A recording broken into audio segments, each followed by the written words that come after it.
Las opiniones y comentarios expresados en el siguiente espacio son exclusiva potestad de quienes lo emiten. Esta empresa televisora exime su responsabilidad o participación en los mismos.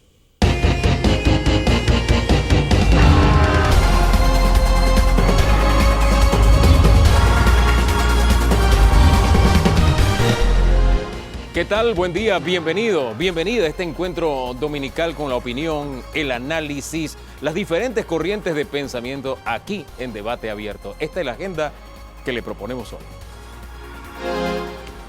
Julio, ¿llega el millón de vacunas o no? ¿Qué tan cerca, qué tan lejos estamos de la inmunidad comunitaria, de la inmunidad colectiva? Eira Ruiz, ministra consejera de Salud, nos acompaña. Batalla contra la corrupción en la Asamblea. ¿De verdad llegó el momento? Gabriel Silva, diputado independiente, estará invitado hoy. Minería, constituyente, búsqueda de inversiones. Tenemos debate político. Adolfo Linares y también Rafael Mezquita nos acompañarán. El rumbo del país es analizado con Rodrigo Noriega. Y también el país visto a través de los ojos de Alma Montenegro de Fletcher, ex procuradora de la administración, que también estuvo al frente de la Secretaría Anticorrupción, ¿no? Antes de que fuera autoridad. Así que muchos temas para conversar hoy sobre la mesa. Don Danilo, buen día.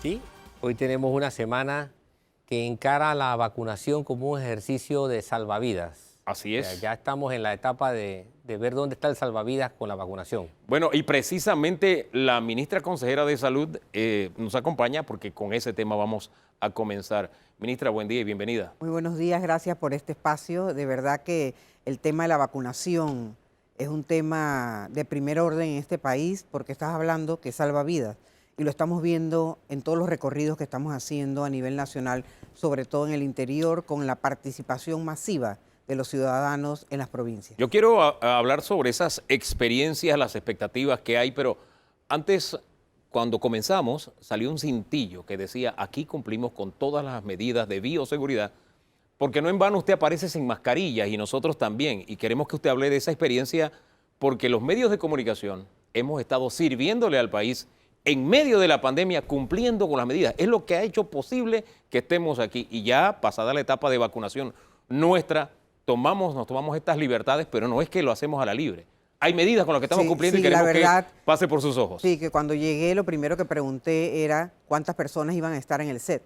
Y veo que solamente hay 2 personas, 2 camarógrafos y están ustedes 2 vacunados a una distancia, que es la distancia donde todos debemos tener. Cuando entramos tenía la temperatura, teníamos el gel. En los camerinos había una sola persona y los felicito porque las medidas de bioseguridad que ustedes tienen aquí son las adecuadas. Eso es lo que hace posible que sigamos funcionando y el país pueda seguir avanzando. Es un ejemplo para el país. No, y felicitarlos porque se vacunaron. Claro. Eso es importante. Claro, y diciéndole al país, podemos funcionar a pesar de la pandemia. El país puede funcionar a pesar de la pandemia. Y vacunándonos, claro que es la siguiente etapa. Gran expectativa porque julio era el mes del millón de vacunas. Ya hemos pasado la primera quincena y cerca de 200.000 dosis nos han llegado nada más, ministra. ¿Realmente se va a llegar a cumplir esa meta? Claro que sí, esa es la propuesta de la Casa Farmacéutica y eso viene en la segunda quincena de julio. Así que nosotros para la próxima semana debemos estar esperando gran cantidad de dosis para poder abarcar esos 7 circuitos que se anunciaron esta semana, unos en Barrido y los otros en mayores de 40.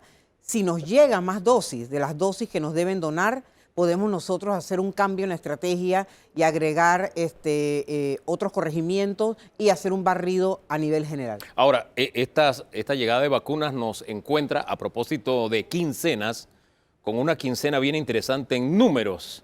En esta primera quincena de julio tuvimos un promedio de 1.070 contagiados, promedio diario, ¿verdad?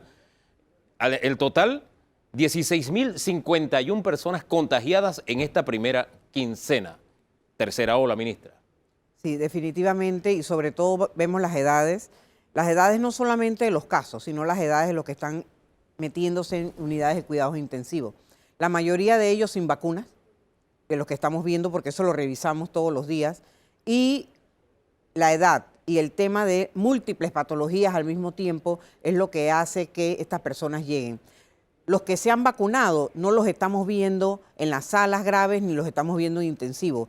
Esos pasan su COVID de manera leve en sus casas. Entonces, por eso el llamado a la población. Aprovechen las vacunas que están en sus corregimientos para que puedan ser vacunados. No estamos negando vacuna a nadie. De hecho, en Herrera, el día de ayer, yo estuve ayer en Herrera, gran cantidad de jóvenes vacunándose. Eso me llamó mucho la atención, porque los jóvenes generalmente son más apáticos tanto a las elecciones generales cuando lo hacemos en escuelas, como a cualquier tema de salud. Y de verdad felicito a los jóvenes por esa responsabilidad de estar vacunándose en los centros. Mientras se dé ese comportamiento con los jóvenes y en la región de Azuero, vemos que algunos centros de vacunación en Panamá a veces pasan horas vacíos. ¿Qué es lo que pasa? Bueno, tenemos varias teorías. Tenemos algunas teorías de que se han vacunado en otros sitios y porque cuando hacemos el análisis de la vacunación, vemos algunas cédulas que están en Colón, que son de Panamá. Vemos algunas que se vacunaron, por ejemplo, pacientes crónicos que ya se vacunaron en los lugares donde abrimos para pacientes crónicos. Entonces, lo importante nosotros queremos resaltar es que la gente se vacune. Donde sea que se vacunaron, perfecto. Las vacunas deben estar en los brazos de las personas, porque nosotros no guardamos vacunas. Vacuna que nos llega, vacuna que ponemos. Por eso es que todas las semanas a veces tenemos que esperar el cargamento nuevo para poder hacerle frente a la programación. ¿En qué medida hay miedo? Se ha arreciado la campaña de infodemia y yo he dicho a modo de broma que yo tengo que reclamarle a AstraZeneca que no me puso el imán, que no me puso el chip y que hasta ahora no me he convertido en antena. Entonces yo he dicho, voy a tener que reclamar porque ninguno de esos 3 atributos me lo ha puesto la vacuna. Pero hay gente que estas cosas se las toma muy en serio. ¿En qué medida hay miedo a la vacuna en parte de la población? Yo creo que ese miedo ha ido disminuyendo. Tanto ha ido disminuyendo que nos exigían en el interior más AstraZeneca. La gente quiere AstraZeneca. Algo que nos sorprendió porque al inicio esta guerra comercial que había con el tema de la AstraZeneca y con el tema de esta vacuna era muy fuerte. Y la gente cree en ella, están cómodos, se sienten bien y la quieren. Así que yo creo que entre Pfizer y AstraZeneca nosotros vamos muy bien. Usted dice que le están pidiendo AstraZeneca, pero esta semana hubo una protesta en Aguadulce y ellos dijeron, queremos Pfizer, no queremos AstraZeneca. Sí, eso es otra cosa. Ellos están hablando del barrido en su comunidad porque todavía no hemos entrado en esa área de Coclé. Sí. Coclé viene entrando la próxima semana ya con el 2.1 y la semana que sigue más arriba vamos metiendo otros circuitos. Entonces, la idea es terminar ya los barridos en provincias centrales, sí, porque esta semana terminamos la primera dosis en barrido en Los Santos. Hicimos 6.1 y la próxima semana 6.2 y 6.3, o sea que prácticamente toda la península de Azuero va a estar barrida en la primera dosis con Pfizer. Más AstraZeneca, Los Santos y Herrera pusieron más de 21.000 dosis de AstraZeneca al inicio, así que sumen AstraZeneca más Pfizer. Seguimos entonces con Coclé y Veraguas. Vamos a terminar prácticamente de barrer todo lo que es provincias centrales y seguimos entonces siempre con Panamá y con el área de Chiriquí. Entraremos a Bocas, bueno, en la 4ª semana y en Darién también. Disculpe, había de todo un poco, porque lo que decían los aguadulceños era, por aquí vemos pasar las vacunas a otros lugares del país y pedían específicamente que fuera Pfizer. Es más, veía la entrevista del alcalde y él decía, todas son buenas, pero la gente que protestaba decía, no, queremos Pfizer. Todavía en algunos subyace aquella guerra comercial de la que usted hablaba. No, ellos tienen Pfizer, sí hemos vacunado crónicos, estamos vacunando embarazadas allá en Aguadulce, hemos vacunado docentes, hemos vacunado también trabajadores de la salud, hemos vacunado, sí, Aguadulce tiene vacuna Pfizer, de hecho con estadísticas se demuestra. Don Danilo. Sí, buen día, ministra. Ministra, yo quiero centrarme un poco en el ámbito de los costos. Bajo mi apreciación subjetiva, por cierto, no tengo más que mi apreciación personal, que es crítica con respecto a lo que argumenta el gobierno. El recurso del gobierno es la propaganda. Aun cuando presente cifras, la propaganda suele ser justificativa de lo que el gobierno ha hecho o busca una buena imagen. Pero creo que hace falta información para que la gente oriente su conducta. Le pregunto, por ejemplo, ¿conoce la gente o se ha preocupado el gobierno porque la gente conozca cuánto cuesta un enfermo de COVID realmente? cuánto le cuesta al Estado atender a la gente que se enferma COVID? Porque ha habido un porcentaje de gente que no se quiere vacunar, pero cuando yo he ido a investigar en el mercado de la atención privada, los hospitales que menos cobran un depósito de $8,000 a $25,000. ¿Cuánto le cuesta al Estado un paciente de COVID? Bueno, no te puedo decir la cifra exacta porque estaría diciendo algo no verdadero, pero te puedo decir que un paciente en UCI o un paciente en UCRE al Estado le cuesta durante todo el tiempo de la hospitalización que ellos van a tener ahí, que no baja de 10 días, más de $50,000, mucho más, en recursos humanos, en medicamentos, en todo. Y no solamente los que entran a un hospital, los que quedan en su casa, aunque sean leves, cuestan también recursos por el medicamento, las bolsas de comida, las atenciones, y si se complican, eso es mucho más. Entonces, no hablemos solo de costos, porque eso sería muy frío. Hablemos de vidas. O sea, hablemos de vidas que estás poniendo en juego, porque puede ser $1 millón, pero una vida no tiene precio. Entonces, yo creo que veámoslo más por el tema de cuidar tu vida, preservar tu salud y la de tu familia, porque puede ser que tú te salvaste, pero tu abuela, pero la tu gente papá, no suele pensar que el costo en plata es un costo que paga la gente. O sea, esos $50,000 no es los que lo pagamos paga, todos. no es que, exacto, no Los es que lo pagamos paga el todos. gobierno como si fuera No, otro. los pagamos todos. Exacto, que Ajá. salen de mi bolsillo como ciudadano. Exacto. Por eso es la velocidad también que tenemos nosotros en vacunación, y ahora esta semana que viene, que esperamos esta gran cantidad de dosis, nosotros hacemos un llamado a la población, acudan a vacunarse. Algunos lugares hay que ir con cita, en otros no hay que ir con cita. Vaya, porque no se le va a negar vacuna a nadie. El otro costo, sí, disculpe, siempre sobre termine. costo. El otro costo es, ¿cuánto le cuesta al Estado desplegar a la gente que está involucrada en la vacunación? Porque esa es gente que tradicionalmente ha estado dedicada a otra cosa, a otras tareas. ¿Cuánto nos cuesta el esfuerzo de vacunar? Bueno, eso me encanta esa pregunta, porque esto lo hemos visto acá en San Francisco y lo vimos ahora en Juan Díaz. Todas las escuelas con su recurso humano de enfermería, técnicos, SINAPROC, policía. Eso es una gran cantidad de recursos humanos, comida, traslado, transporte, busitos para buscar a la población hasta sus casas. La movilización en logística y el recurso que eso conlleva, no solamente en planeación, que nos toma meses hacerlo, sino en dinero. Es mucho para que los centros estén vacíos. Entonces, el llamado aquí en la ciudad es: vayan a los centros. Nosotros hemos tenido ahora que cambiar la estrategia y ver la semana que viene en la ciudad de Panamá, en los 8, ver entonces cómo recortamos un poco de salones para que no nos pase lo que nos pasó ahora en San Francisco y en Juan Díaz, que vacunaban 300 al día cuando teníamos 6 salones abiertos. Entonces, esa estrategia, ahora nosotros todas las semanas estamos rediseñando la estrategia y adaptándola a cómo está la gente participando. Al abrir de 12 años en adelante, crónicos y personas con discapacidad, mejoró un poco la afluencia en estos sitios, pero sí estamos nosotros adecuando la estrategia en las escuelas. Ahora, ministra, realmente usted lo dice, no hay forma de darle un valor económico a una vida, no hay forma. Pero una de las grandes dudas que hay con respecto a este gobierno es el manejo económico, los señalamientos de corrupción. Entonces usted me está diciendo, nos cuesta, y nos cuesta X cantidad tenerlos en UCI, en UCRE.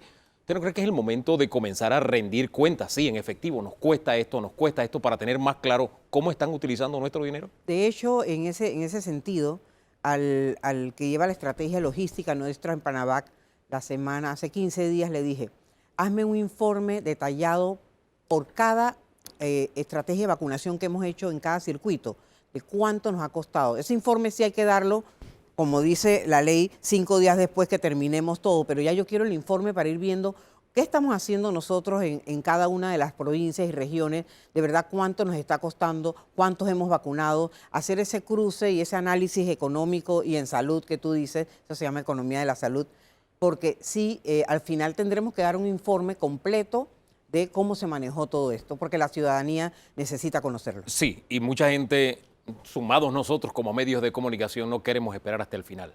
Queremos cuentas desde ahora. Ministra, hoy domingo se está estrenando San Carlos con cuarentena dominical.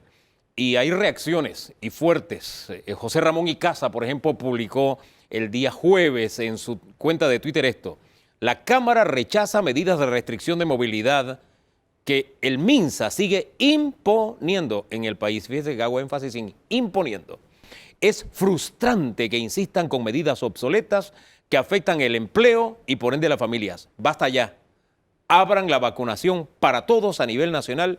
Levantemos las restricciones. ¿Qué responde usted a este señalamiento directo? Bueno, la verdad es que el MINSA ha visto la disminución de casos en los lugares que ha restringido movilidad los domingos. Eso pasó en Chiriquí, pasó en Veraguas, ha pasado ahora en Los Santos, está pasando ahora en Herrera, que solamente haciendo eso los casos han venido disminuyendo.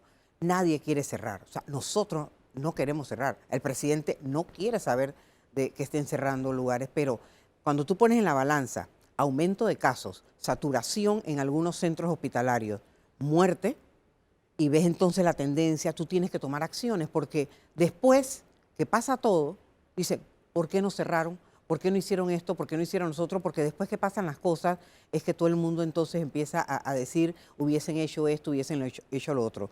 Creo que la estrategia de trazabilidad, la estrategia de estos cierres puntuales, más la vacunación masiva, es lo que hará que nosotros próximamente ya no tengamos que tomar esas decisiones. Y digo nosotros porque somos todos un equipo de salud.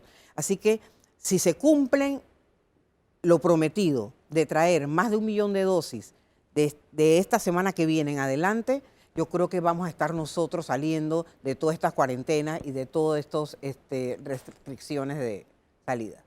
Hice énfasis en la palabra imponiendo porque hay una frase muy común que se repite en redes sociales, en medios de comunicación.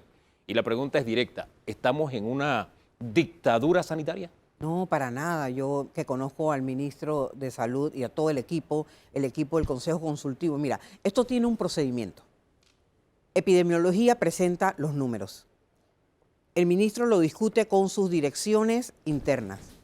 El ministro nos convoca en el Consejo Consultivo a todo el equipo del Consejo Consultivo. Discute con nosotros, presenta los números y ahí se propone entonces, se le aprueba o se le desaprueban algunas acciones. Después el ministro lleva eso más arriba y se discute entonces arriba con el señor presidente y con el equipo de gabinete y se toma una decisión. O sea, no es una decisión que el ministro tome solo, no es una decisión que el ministro lo quiera hacer porque él quiere cerrar. La verdad que él no quiere hacer eso, pero yo creo que se ha visto en Chiriquí, en Veragua, en estos lugares que te mencioné, la disminución de casos y eso es lo que nosotros queremos, aunado al hecho de aumentar la vacunación en todos estos lugares. Ustedes vieron cuando estábamos en Chiriquí vacunando que de repente saltamos al 911, que no estaba programado, pero era que los casos estaban subiendo tanto que tuvimos que salirnos de la programación que teníamos para incidir en ese lugar por peticiones del Ministerio de Salud. Sí, forma parte de las medidas asimétricas, Exacto. no en todas partes En todas tiene que ser partes, igual. exactamente. Ahora, ministra, nos fuimos a las redes sociales porque fíjese todo este proceso de consulta. Quiero saber en qué medida están oyendo a la gente. Por eso nos vamos a las redes sociales y tratamos de hacer interactivo cuando viene un ministro. Y por ejemplo, Hit Road dice, en el reporte diario de defunciones por COVID-19, ¿cuándo ponen o cuándo pondrán las defunciones de personas que mueren por la vacuna o con la vacuna? No hemos tenido muertes por la vacuna. O sea, ¿Con la vacuna? Con una dosis de vacuna había un par, es más, lo revisamos y tienen una columna donde lo ponen con una sola dosis, mayores de 80 años con 3 patologías y una sola dosis, pero la mayoría no está vacunado de los que están falleciendo. Ahora, ¿esos están muriendo con la vacuna por COVID o por otro padecimiento? Bueno, es que hay gente, por ejemplo, paciente con cáncer terminal en fase 4, Sí. que aunque le pongas la vacuna y le da COVID, tiene más probabilidades de morir que aquella persona sana que le pones la vacuna y le da COVID. O sea, que eso también es, depende de qué patología tiene y cómo está esa patología afectando tu salud y tu edad. Así que no, muerte directa por vacuna no hemos tenido ninguna. Muerte de pacientes con alguna dosis de vacuna, ya sea AstraZeneca o Pfizer, hemos tenido y ese reporte se da todos los días. Muerte por COVID con vacuna. Con vacuna, exactamente. Por COVID. Por COVID claro, agravado con, Con- otras con- patologías. con otra patología. Exacto, con Bien. comorbilidades, Bien. exacto. Vamos a más preguntas. Es que ese tema tiene que quedar bien claro. Vamos con la siguiente pregunta que tenemos en redes, se la compartimos. Aquí está. Dice, ¿cuándo dejará de usar ese nombre de cargo ilegal? Esta pregunta la elegimos entre un montón de preguntas que decían, el ministro consejero no existe, ya la Corte se pronunció, ¿cómo es que cobra por un cargo que no existe? ¿Hasta cuándo seguirá en ese cargo que no existe? O sea, esa pregunta fue reiterada, señora ministra. Bueno, la verdad es que esto es un nombramiento del Ejecutivo. Estoy haciendo un trabajo a nivel nacional y bueno, ahí se ve todo lo que estamos haciendo, sobre todo en este tema de vacuna y el cargo de ministra consejera, sobre todo es ministra consejera del presidente de la República.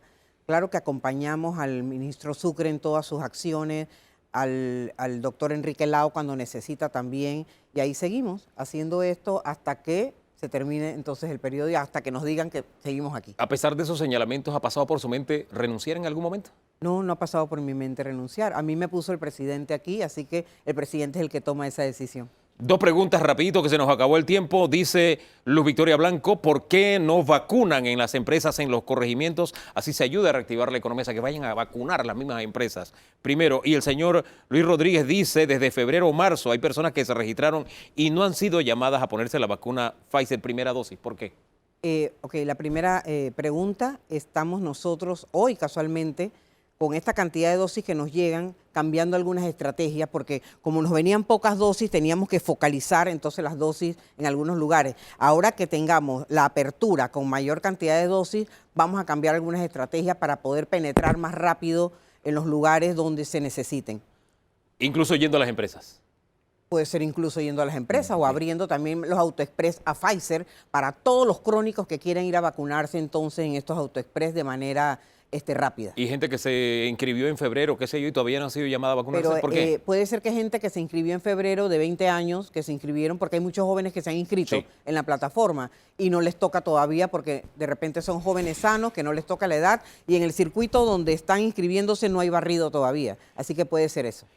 Pongo de ejemplo un caso en Estados Unidos. Una mujer va a enfrentar cargos federales por estar vendiendo tarjetas de vacunación COVID falsas. Es decir, cuando yo leí esto me acordé de la vacunación clandestina de Coco del Mar y cómo todavía no sabemos la verdad de lo que pasó allí y cómo en los Estados Unidos es delito federal que usted esté mintiendo con el tema de vacunaciones en la COVID.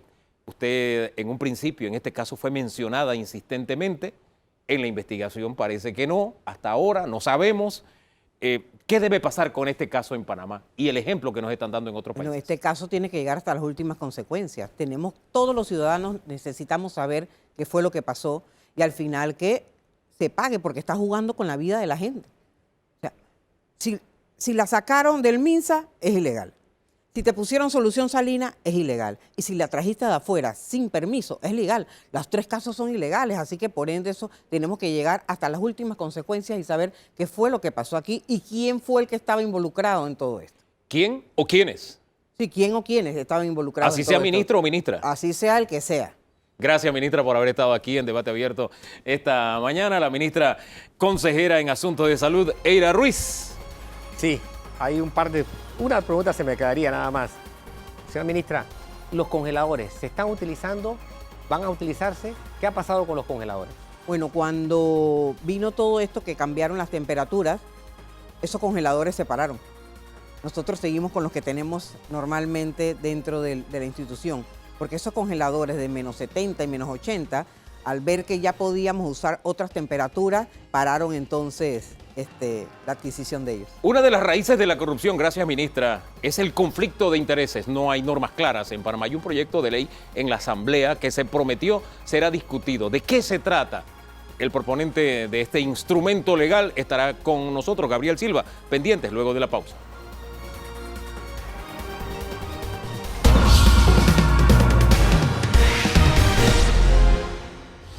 Hay una criatura que nació en la Asamblea en el año 2019, el 17 de septiembre, como anteproyecto de ley. Todavía no es ley de la República, porque hasta este proceso de gestación ha sido largo, señor diputado. Lo Buen día, bueno cuesta bienvenido. tiempo. Buenos días a usted, Hugo, doctor Danilo y toda la ciudadanía que sintoniza. Estamos hablando del proyecto de conflicto de intereses. Más de un Correcto. año y todavía no ha nacido la vida legal. ¿Por qué? ¿Cuál ha sido el tropiezo? Bueno, este es un proyecto realmente importantísimo para luchar en contra de la corrupción. Los conflictos de intereses es el inicio de la corrupción. Entonces, cuando impulsamos iniciativas que buscan transparentar la gestión pública, que no se roben el dinero de los panameños, que no hayan coimas, quitar los nombramientos de los amigos, de los familiares, eso pues obviamente causa rajas, causa disgustos en algunos políticos tradicionales adentro de la Asamblea y afuera de la Asamblea. Entonces, estos proyectos son proyectos complejos porque hay muchos intereses de por medio. No es como una ley para celebrar algún día o una ley de esas sencillas que vemos usualmente en la Asamblea que pasan en algunas semanas o días. Es un proyecto realmente complejo, delicado e importante. Y por eso yo creo que se ha tomado el tiempo necesario. Complejo, pero es corto. Solamente tiene, si la memoria no me falla, unos 30 Correcto. artículos. No es tan extenso. Y es importante porque hay otros países que nos llevan la delantera en esto. Hay países como Chile, donde un diputado no puede votar en proyectos de ley donde él tiene algún nivel de interés profesional o personal. Por eso mismo creo que se ha demorado. Si bien es un proyecto que no es tan largo en cuanto a articulados, tiene cosas importantes en esos artículos. A ver. Una de ellas siendo que simplemente tú no puedes nombrar familiares de ciertos grados en la institución donde tú trabajas. Hemos visto en gobiernos anteriores que ministros nombran sobrinos en sus ministerios, diputados que nombran a sus familiares, a sus hijos, a sus hijas, a sus esposos en la Asamblea. Y ese es un artículo de la ley que es un artículo complejo, pero importantísimo para luchar en contra de la corrupción. Otro artículo es que los donantes de campaña no puedan ganarse contratos con el Estado. Eso nuevamente es un artículo sencillo pero profundo, porque ahí se ve todo lo que sucedió con Odebrecht, un donante de campaña que luego se gana obras del Estado. Lo vemos también con, por ejemplo, con otras muchas empresas que vemos contratando en este gobierno en gobiernos anteriores. Entonces, limitar que los donantes de campaña puedan participar en contrataciones públicas es un tema bastante importante. Limitar los regalos que pueden recibir los funcionarios públicos, porque aquí vemos que a veces la corrupción no es te voy a dar 10.000, te voy a dar 15.000, es te ganas un viaje, te llevo aquí, te llevo allá, y eso también se está limitando en esta iniciativa. ¿Cómo se normaría eso? Porque ahí es donde uno nota el Panamacondo. Para la época de Navidad se pasa siempre la circular del Código de Ética a los funcionarios de que no pueden recibir esos pequeños regalos que les mandan.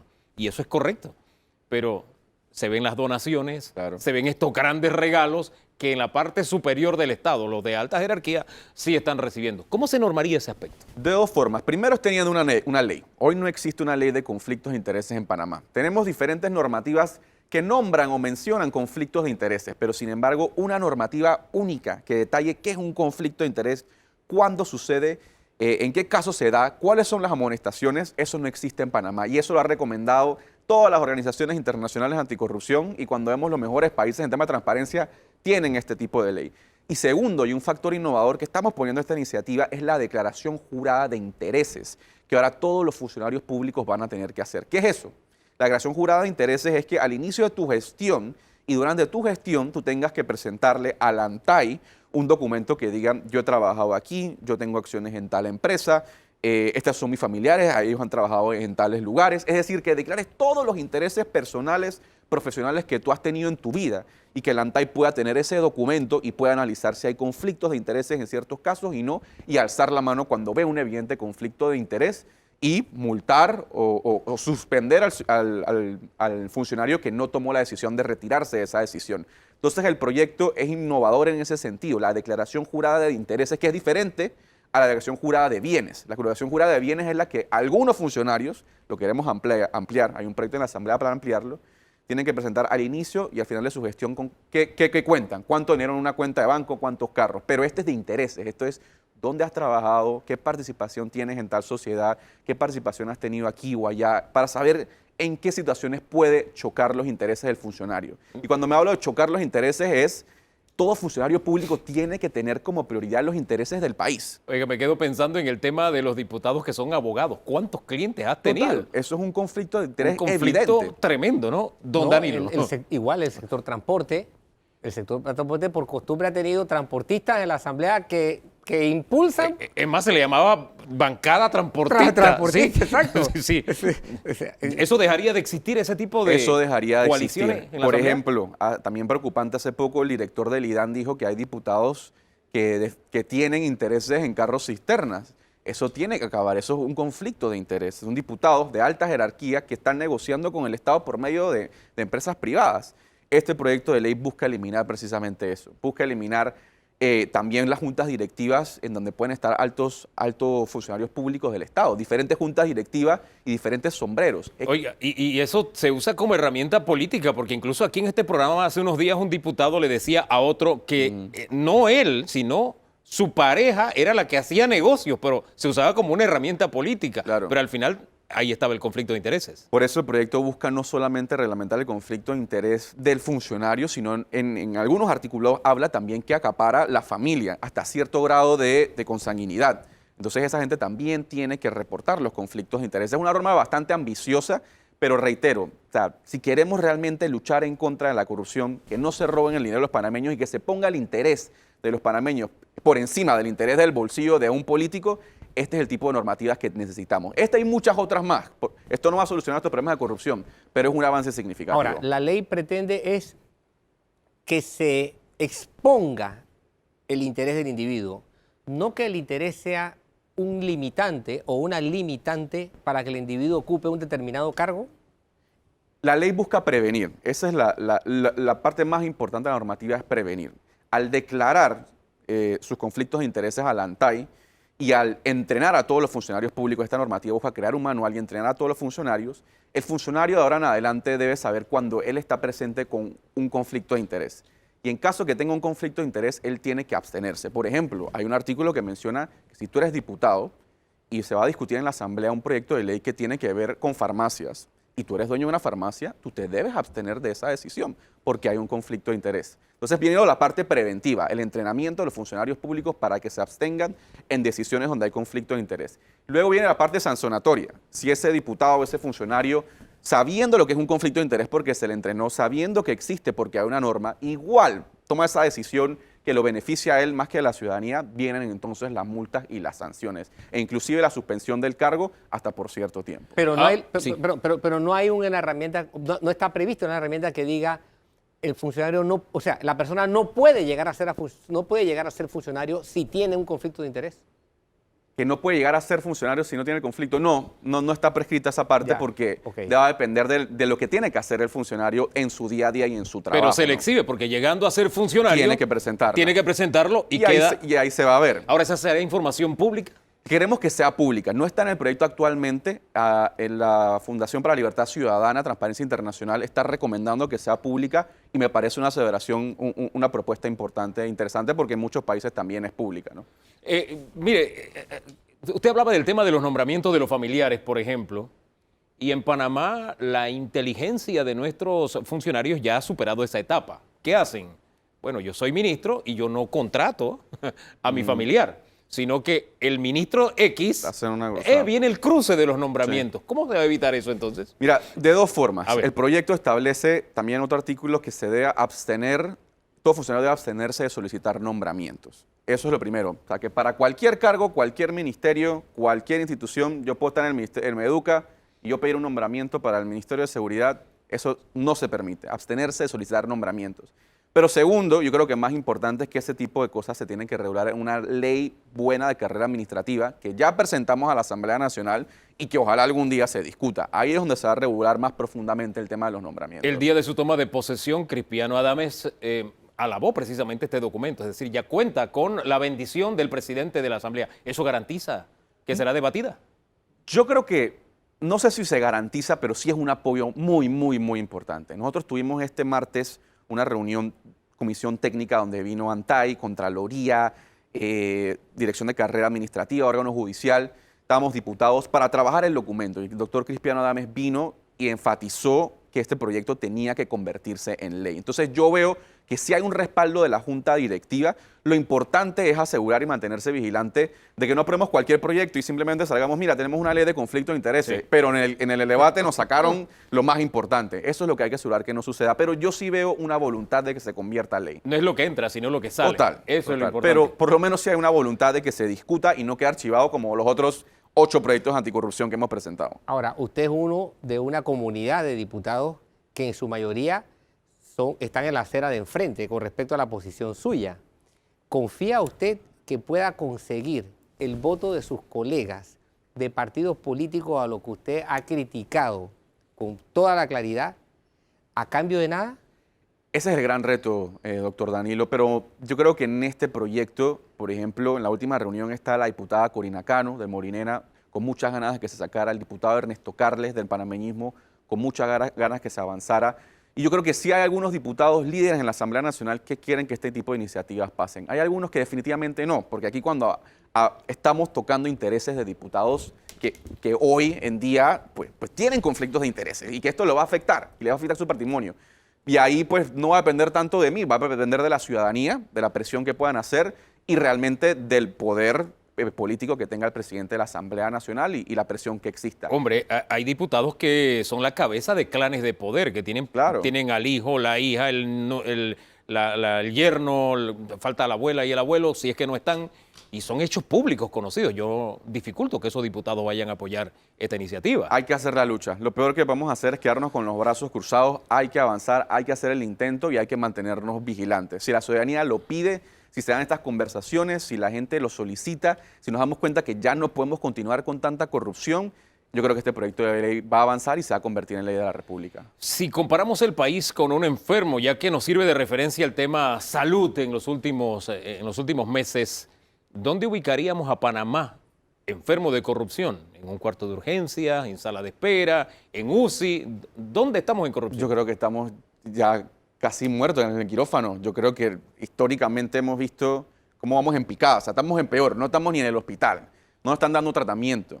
Estamos muy, muy, muy mal. Y yo creo que este tipo de iniciativas lo que hacen es poder, y si se convierten en ley, es por lo menos dar algún tipo de pastilla o tratamiento mínimo, pero históricamente no se ha hecho nada. El presidente en campaña, por ejemplo, se comprometió a presentar proyectos anticorrupción a la Asamblea, más de 5, y a la fecha ha presentado ninguno. Esta iniciativa viene de la bancada independiente, la presenté yo junto con otros diputados y otros diputados de otros partidos, pero del Ejecutivo no hay nada en contra de la corrupción. Entonces creo que estamos en una situación en donde no se le está dando nada al paciente, a Panamá, para transparentarlo, Pero para no- que se rindan cuentas, para que realmente se saque la política de las ¿Pero has cosas visto importantes. algún colega suyo del partido de gobierno que sea receptivo a su proyecto? Bueno, creo que el doctor Cristian Adames, al mencionarlo en su discurso de toma de posición, fue algo importante. A mí me llamó la atención, me sorprendió positivamente que haya estado ahí también en la reunión y haya pedido que se discuta y se apruebe. Yo creo que es un buen indicio que el presidente de la Asamblea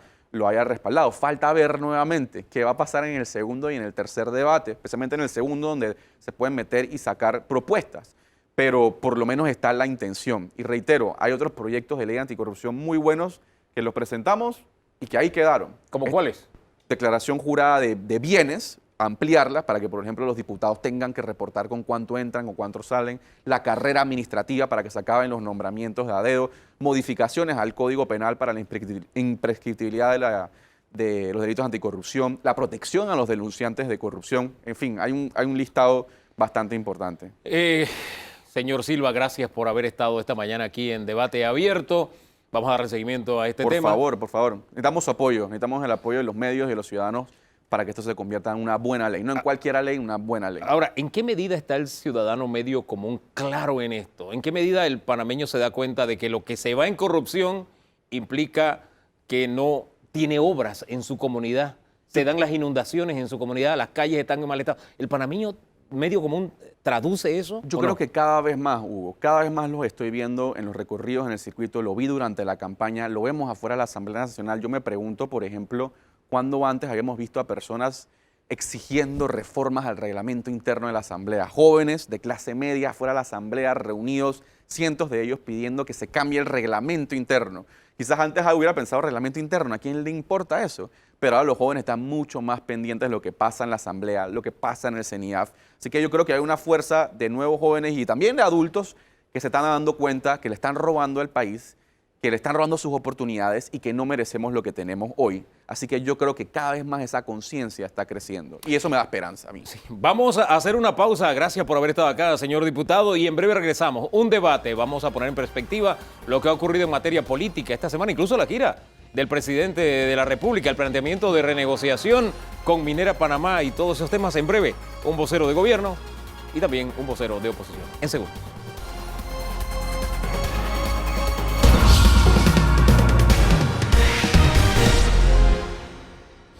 Ahorita Están con nosotros Adolfo Linares y también nos acompaña Rafael Mezquita. Con ellos dos vamos a hacer un balance de la realidad política que vive el país con dos ópticas distintas. Buen día a los dos. Buenos días. Bienvenidos a Gracias, Debate muy Abierto. amable. Muchas gracias. Uno de los hechos más importantes, anuncio esta semana, negociación con Minera Panamá. ¿Vamos en la vía correcta? ¿Qué dice usted, señor Linares?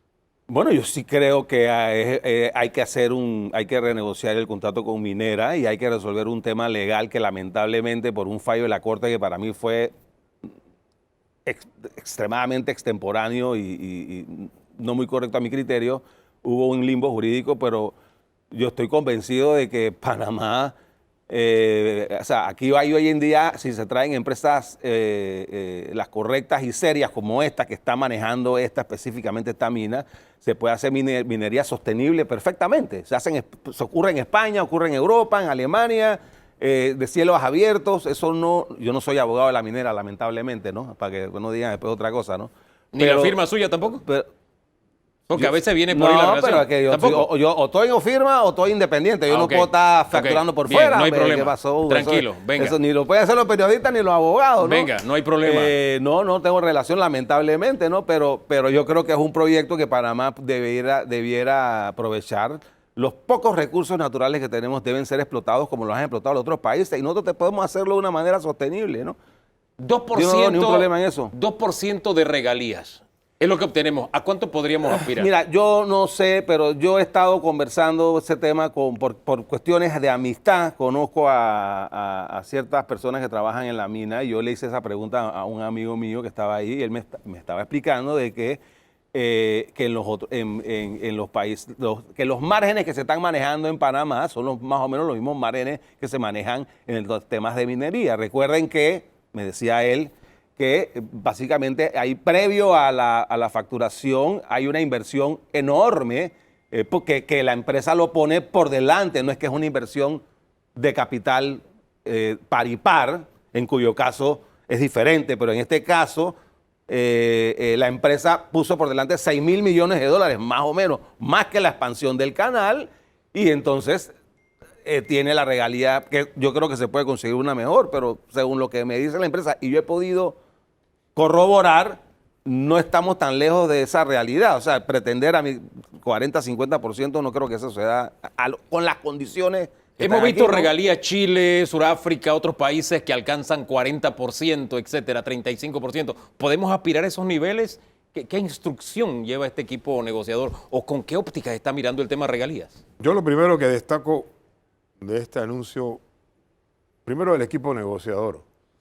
Ahí hay 4 personas que trabajaron muy cerca de Omar Torrijos. Uno de ellos fue un negociador de los tratados, que ha sido Mi tocayo. el principal contrato negociado por la República de Panamá en su historia de relaciones internacionales. Ellos tienen un prestigio profesional, esas 4 personas. 3 de ellos trabajaron directamente con Torrijos, uno fue negociador. Y ellos están poniendo su capital de prestigio en la mesa en esta negociación que viene. Entonces, esa es la primera señal que yo registré y que me imagino que Minera de Panamá ha dicho, bueno, aquí la cosa se va a poner sabrosa. Vienen estas personas, vienen con los ministros y vienen con empresas internacionales de apoyo, abogados, técnicos y economistas. Perfecto. Y en cuanto al tema de las regalías, escuché al ministro de Comercio decir, vamos por regalías, por más regalías, vamos para que paguen impuestos sobre la renta, vamos a buscar un porcentaje de esos ingresos para aumentar la capacidad de supervisión y de inspección de esto. Aquí es fundamental la regulación y sin plata no hay posibilidad de tener una buena regulación. Vamos a un nuevo contrato ley. Fíjense que ya no es enmendar el contrato ley existente, es un nuevo contrato ley el que se va a negociar. Y como lo saben los abogados, cuando tú negocias un contrato ley, lo pasas por las diferentes consultas públicas que amerita la ley de ambiente, lo pasas por el escrutinio de la opinión pública y lo pasas por la asamblea, que en donde va a poder aprobarlo o desaprobarlo, pero no lo puede modificar. Uno de los miembros del equipo negociador, el ministro de Ambiente, dijo, mi aspiración personal es que sea 50-50. Bueno. Él se atrevió a dar una cifra. ¿Ustedes se atreven a hablar en cifras? Yo creo que ahí yo no me atrevería a opinar. Yo sí creo que Panamá tiene la posibilidad de mejorar. Y el equipo de Grande Liga, como dice el señor Mejita. Yo estuve leyendo, no me acuerdo mucho, pero vi que estaba Adolfo Ahumada, por eso que dije mi tocayo, un profesional que yo conozco personalmente, y a pesar de que siempre desde el punto de vista político partidista hemos estado en fronteras aparte, hay que reconocer efectivamente, como acaba de decir el amigo Mezquita, que y sobre todo a estas alturas de su vida, no tiene un bagaje profesional, histórico en las negociaciones de los tratados de Torrijos-Carter, que yo creo que da por lo menos a personas como yo una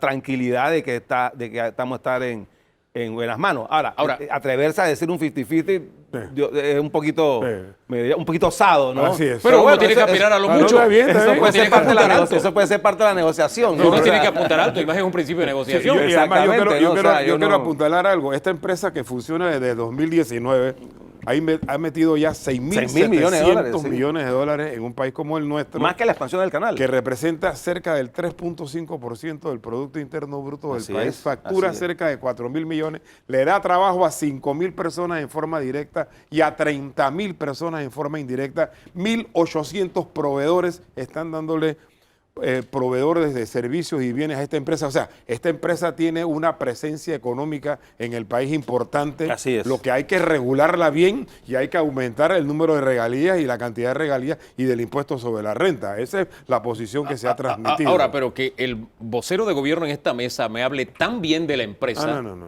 no estoy hablando tan bien de la empresa, yo estoy hablando de la realidad de la empresa. Porque usted defiende, o por lo menos el gobierno tiene que defender mis intereses repúblicos.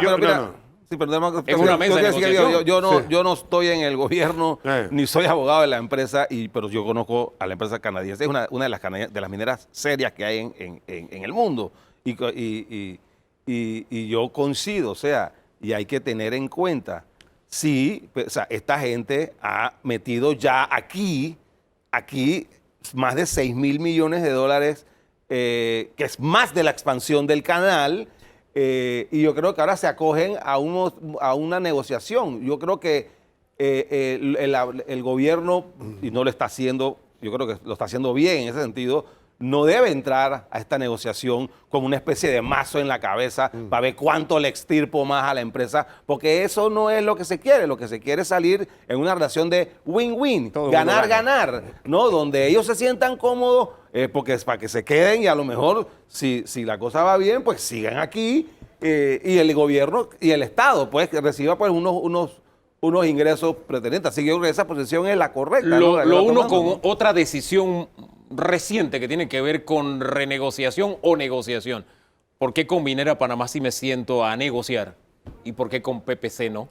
¿Se les midió con varas diferentes? Eso es una buena pregunta. Para mí, en lo personal, y hablo a título personal, yo creo que Panama Ports no solamente ha sido una empresa que se ha aprovechado de tener un contrato, a mi criterio, leonino, sobre todo una vez que fue equiparado, ¿no? Porque Pérez Valladares, que no tengo por qué defenderlo tampoco, ¿no? Porque yo siempre he estado del otro lado de la cerca en contiendas políticas, pero hay que reconocer que el contrato original de Pérez Valladares, si no me acuerdo, tenía unos pagos, unos porcentajes de pagos que tenían que ver con los ingresos brutos adicionales también, y que después se dio una equiparación que a mi criterio no fue atinada, y por el otro lado, Panama Ports ha sido ha actuado de mala fe, a mi criterio, contra el país, porque cada vez que ha habido un intento de desarrollar el Pacífico panameño, es Panama Ports la que se ha puesto a presentar demandas y a presentar una serie de recursos legales impidiendo a Panamá ejercer su derecho de desarrollar tierras adyacentes. Fíjese que yo no soy partidario. Ahí a mi criterio Sí, ha habido sí. no solamente incumplimiento, Sí. sino hasta mala fe de parte de Panama Ports, pero vuelvo, repito, es mi posición personal, ¿no? Mire que yo no soy partidario de demonizar la empresa porque la empresa defiende sus intereses y es lo normal y la naturaleza. Pero en este caso yo sí la demonizo. Yo lo que esperaba es que el gobierno se sentara a renegociar pensando en mis intereses como ciudadano. ¿Por qué con Minera Panamá sí y con PPC no? Bueno, ya hablamos de Minera Panamá. Ahora voy a hablar de Panama Ports. Como bien lo dijo el abogado amigo, hay una historia de una relación muy irregular con esta empresa que a través de abogados, porque nunca ella directamente interpuso 1000 demandas entre la Corte para que el país no pudiera desarrollar puertos en el Pacífico, para explotar todo lo que significaba la posibilidad de desarrollar puertos. Sin embargo, hay una realidad y lo voy a destacar. Hay un contrato con Panama Ports que definía un mecanismo de validación si la empresa había cumplido o no con sus obligaciones, que era lo que definió la posición de la Contraloría General de la República. Y me voy a abstraer si estamos de acuerdo o no con lo que dijo la Contraloría. Ojo lo que voy a decir. Sí. La Contraloría emitió un fallo u una opinión. Ojo lo que voy a decir. Si Panamá desconociera ese fallo u opinión, vamos entonces a un campo internacional de demandas y contrademandas porque hay una opinión escrita en el contrato que obligaba a Panamá a cumplir con ese contrato. Oiga, pero esa cláusula existía desde el principio y Entonces, se renegoció en varias ocasiones. ¿Por qué ahora no se renegoció? En consecuencia, Panamá llegaba y decía, voy a renegociar y voy a irme en contra de ese contrato ley. Tenías entonces una empresa que tenía todas las características para ir a luchar no solamente en Panamá, sino a nivel internacional contra este contrato ley que tenía la República de Panamá con ella. En consecuencia, quiero imaginarme que la decisión fue no entrar en esa guerra de demandas internacionales y aumentar el ingreso al Estado, que fue lo que se hizo. Se hizo una negociación que le garantizó al Estado la mayor cantidad de recursos de todas las administraciones anteriores. Y eso fue lo que se hizo. Entonces, con esta gente mejor buscar más billetes, porque si nos vamos a la demanda internacional, tenemos problemas de imagen internacional, tenemos un problema de inseguridad jurídica, todo ese cuento que se dice, y tenemos un problema de nunca acabar, porque hubiera sido una demanda Y en de plena quién sabe pandemia. cuántos años, y en plena pandemia, cuántos años nos hubiera llevado llegar a una decisión al Don respecto. Danilo. Hay efectos colaterales de tanto en un caso como en el otro que a mí me han llamado la atención. En el caso de Panama Ports está que por primera vez se presenta el ingreso de responsabilidad social empresarial como un pago al Estado, lo cual yo califico como una aventura riesgosa. La responsabilidad social empresarial debe, en principio, ser una iniciativa absolutamente voluntaria del sector privado, donde el sector privado acepte que debe tener un contrato con el Estado en el que paga por la responsabilidad social. A la vuelta de la esquina tenemos Odebrecht 2. Porque en buena parte de los problemas de Odebrecht, eso pasó. Que el Estado lo presente como un resultado, a mí me preocupa. Y que la empresa privada se quede callada bendiciendo esto, me preocupa más todavía. Me preocupa más todavía. Lo planteo como un daño colateral que está sobre la mesa. En el caso de minas, otro asunto colateral, aparte de lo ambiental, que siempre está en la mesa de discusión, el riesgo, lo que representa para el ambiente, la actividad minera, que es un tema que no va a morir en lo sucesivo, va a mantenerse vigente. Pero me llama la atención que hay dos aspectos relativamente llamativos en la historia de minas, de esta empresa minera en Panamá. Uno, la traída de mano de obra extranjera que fue agresivamente contrariada, que levantó la contrariedad de organizaciones laborales panameñas. Si eso está en perspectiva, mantenerlo bajo la revisión del Estado, porque aparentemente el Estado se sorprendió de que ahí había una colonia. Y lo segundo es, ¿por qué crear una administración política que circunscribe la actividad empresarial? Porque se creó un corregimiento y una administración política que para mí es otro error. Donoso. Exacto. Eso es retrotraernos a lo que era United Fruit Company al principio de la República. Pero el corregimiento más rico del interior. De acuerdo, pero para mi criterio eso fue Tiene un error. 250 empleados en El planilla. tema está sobre la mesa. ¿Qué dice cada uno de Exacto. ustedes? Hombre, yo pienso que Esos son los daños colaterales. Sí, yo pienso que la presencia de 4 ministros, entre ellos el ministro de Trabajo, significa que se va a abrir nuevamente en el contrato ley todo el tema de las relaciones laborales, se va a abrir el tema de las relaciones ambientales, se va a abrir el tema de las regalías, y ahí está la presencia del ministro de Economía y Finanzas, Así. y se va a abrir el tema de la relación contractual con la empresa, su supervisión y su regulación. Ahí está el Ministerio de Medio Ambiente y el Ministerio de Comercio. O sea, lo que te quiero decir es que un nuevo contrato ley es una nueva regla, es una nueva forma, es un nuevo instrumento en donde se buscarán resolver buena parte de los problemas que tenemos ahora mismo. Recordémonos que este contrato ley viene de 1997. Las condiciones en el país y las condiciones en la minería, en el mundo, en el 97, son totalmente distintas de hoy en día. La tecnología hoy hay avanzada. otra realidad, hay otra tecnología, hay Mucho otro más tipo de avanzada. inspección, hay prácticas aprendidas en el mundo alrededor de la minería que yo no tengo la menor duda de que este contrato ley le va a dar la posibilidad a Panamá de buscar las mejores prácticas para poder incluirlas en este contrato Por lo ley. menos vamos a renegociar y ese es un paso Claro. importante. Y con un equipo de lujo, que es un paso Que importantísimo. no lo hemos hecho en todos los temas en esta administración. Pongo otro tema sobre la mesa para concluir. El presidente en los Estados Unidos buscando inversiones para Panamá y el Departamento de Estado diciendo no visiten Panamá porque es inseguro y por el tema COVID. ¿Cómo lee usted esto? A mí no me sorprende nada de los Estados Unidos ya hoy en día. Yo que soy #progringo, ¿no? Yo no soy, yo no soy de ir a La Habana a visitar Castro, sino a mí me gusta ir a Dayland, a Miami, yo soy Life, Freedom and the Pursuit of Happiness, ¿no? Ajá. Pero yo creo que una vez más los Estados Unidos, igual que con las listas del Gafi, porque el que nos mantiene en el Gafi son los Estados Unidos todavía, que están bravos porque abrimos relaciones con China en gran parte, es producto de que nosotros tenemos que entender que no es lo mismo estar bajo el paraguas del Pentágono que tener el paraguas que nos los metan, perdón por el FUAS, cada vez, a cada rato, ¿no? Y eso es lo que está pasando con nuestras relaciones con los americanos.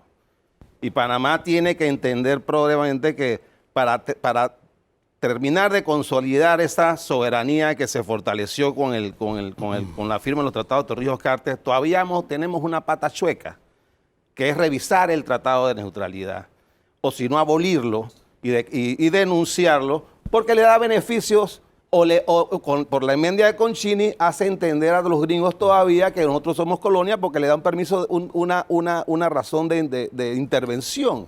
Panamá pidió explicaciones. ¿Usted cree que habrá explicaciones? Yo creo que Panamá, desde el punto de vista diplomático, hizo ¿Sí? lo correcto, Ok. pidió explicaciones, pero tenemos que entender que, y eso no quiere decir que nos convirtamos en un país antigringo, ni mucho menos. No, hay que fortalecer esas relaciones, pero de tú a tú, dentro del principio de la igualdad jurídica, porque de lo contrario vamos a seguir no estando bajo el paraguas, sino que nos van a estar castigando y flagelando con ese paraguas. Señor Mequita, cuando yo hice la pregunta, usted se echó a reír. ¿Por qué? No, es que yo la verdad es que no, tampoco tengo por qué salir a defender a los gringos ni nada por el estilo. Yo vi el comunicado del Departamento de Estado en donde este centro CDC, que es el centro que marca... Center of Disease Control. Eso, que marca todos los niveles de pandemias que hay a nivel mundial, nos dice que Panamá está en estos momentos en el nivel 4, que es un alto nivel en COVID, y dice, si usted quiere ir a Panamá, vaya, pero si va vacunado es mejor porque de esa manera se preserva mejor. Está bien, yo no voy a defender ni atacar esa decisión, es una decisión autónoma de ellos Soberana, para sí. su gente. Le están diciendo a su gente, cuídense si van a Panamá, tengan cuidado con el COVID. Son decisiones que toman todos los países del mundo. Panamá también lo ha tomado con gente que se va a Europa, que se va a otros países. Y en estos momentos de pandemia, estas instituciones tienen todo el derecho de proteger a sus ciudadanos. que haya sido coincidente con la visita del presidente de la República, yo no creo que haya sido a propósito. Yo pienso que se hizo porque fue el momento en que consideraron que ya el nivel 4 en Panamá estaba ahí. Sí. ¿Tú crees que ha sido a propósito? Yo no creo que ha sido a propósito. Porque yo no sé, yo no sé.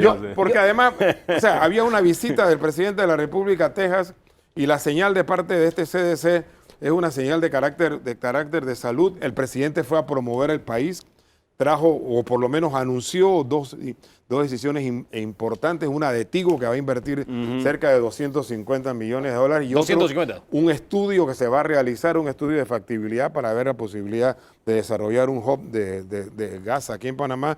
Y además hizo algo importante, miren, no se ha dicho mucho, la Universidad de Texas es una universidad que tiene una alta experiencia en el tema de incubadoras de empresas. Conjuntamente con Senacit y con la Ciudad del Saber se va a tener un acuerdo para que la Universidad de Austin, en Texas, venga a ver todas las incubadoras, todos los emprendimientos que hay en Panamá y haga una evaluación de lo que hay en Panamá en cuanto a incubadoras y emprendimientos. Y esto se firmó en Texas esta semana. ¿Buena nota para el gobierno entonces con esa medida? Yo sí creo, mira, como estamos hablando, yo creo que digo, Panamá es un país que depende de inversión extranjera y tiene que estar haciendo una clase de actividades, sobre todo ahora en tiempos que post-COVID, todos los estados del mundo están haciendo, no solamente promoviendo, sino hacer cambios estructurales.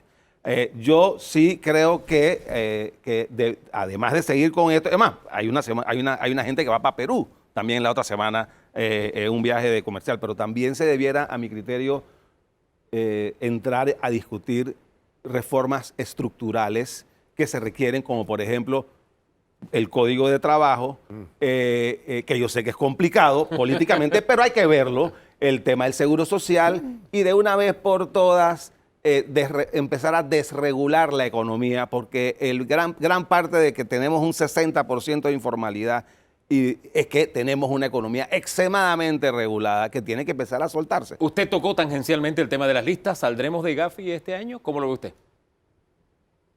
El problema nuestro de las listas no son nuestras leyes, es mental. El Gafi no tiene autoridad ni moral, ni jurídica, ni dentro del derecho internacional para estar haciendo y poniéndonos en listas. Desde el error nuestro fue nosotros empezar a hacerle caso a esas listas. Ninguna de esos estándares del Gafi son estándares ni son de implementación general, sino que son discriminatorios. ¿Le seguiremos haciendo caso a las listas? ¿Saldremos de ellas? Señor Mequita. Panamá, esa es una realidad internacional. Yo he seguido la estrategia del gobierno al respecto de las listas. Están haciendo ingentes esfuerzos por todos lados a ver cómo nos quitamos estas listas de encima. Pero hay una realidad. Mientras ellas existan, hay un impacto a nivel internacional de la imagen del país, que es lo que queremos corregir. Y vamos a tener que terminar, yo no digo que haciendo lo que quieran, pero por lo menos presentando a la Asamblea, entiendo que hay una nueva iniciativa para poder resolver. Que no es garantía de nada tampoco. Así entonces, porque el tema, perdone que te pregunte, Rafael, y yo sé que y la decisión no está en él, gracias a Dios. Porque ellos, esto no es un tema de transparencia ni de lavado de dinero. Esto es un tema geopolítico. Esto se llama control geopolítico. Nosotros vamos a hacer, así aprobemos 20 listas más mientras no pateemos la mesa de una vez por todas, porque tenemos 20 años de estar aprobando leyes. No es que ahora tenemos 20 años de estar aprobando leyes. Y fuimos el primer país porque antes de los Estados Unidos en tener normas de conocer al cliente y de tener información de los clientes, los abogados, hace más de 20 años. Y los Estados Unidos no tienen eso y ellos no hacen lo que nos están implementando. Entonces, esto es un tema geopolítico. Entonces, por eso es que hay que negociar el Tratado de Neutralidad para destetarnos de esa teta. Porque mientras no entendamos eso, vamos a seguir aprobando leyes. A mí me llama la atención el hecho de que... Y vamos a estar en la lista. Con la presencia del presidente en Estados Unidos, en Texas, lo que me llama la atención es que yo entré a la página del Departamento de Estado y vi que esa es una lista que permanentemente el Departamento de Estado está poniendo. Ya Panamá ha estado antes allí. Entonces, me llama la atención que de repente alguien hizo su trabajo en Cancillería o en la Embajada de Panamá en Washington y el presidente se fue desinformado porque eso es un trabajo recurrente. De la CDC, tú dices. Exacto. Sí, lo que sí me llamó la atención fue el detalle de la seguridad. Yo les voy a dar a usted, ahora que estaba hablando del tema geopolítico, hace 25, 30 años atrás, yo trabajé fuera de este país y trabajaba en una universidad pública en México que vendía boletos para rifas. Y algunas de esas casas que se quedaban que no se vendían los boletos, la universidad tenía el derecho de venderlas.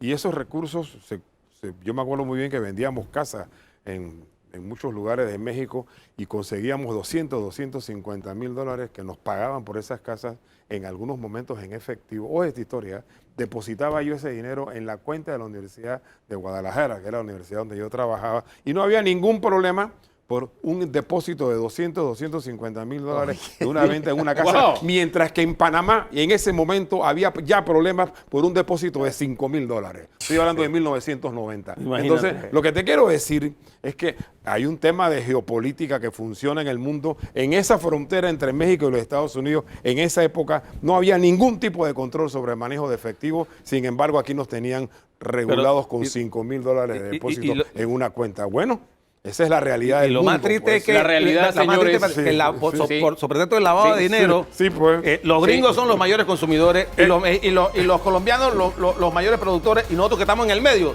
somos los que estamos cargando el muerto. Es la señal que le estoy mandando. Pues. La realidad es que se acabó el tiempo. Gracias por haber estado esta mañana acá. Rafael, pero tú me entiendes. Nosotros hacemos una pausa y en segundos regresamos para conversar con Rodrigo Noriega y cómo está observando algunos de los temas que hemos tocado en este segmento. Será en breve.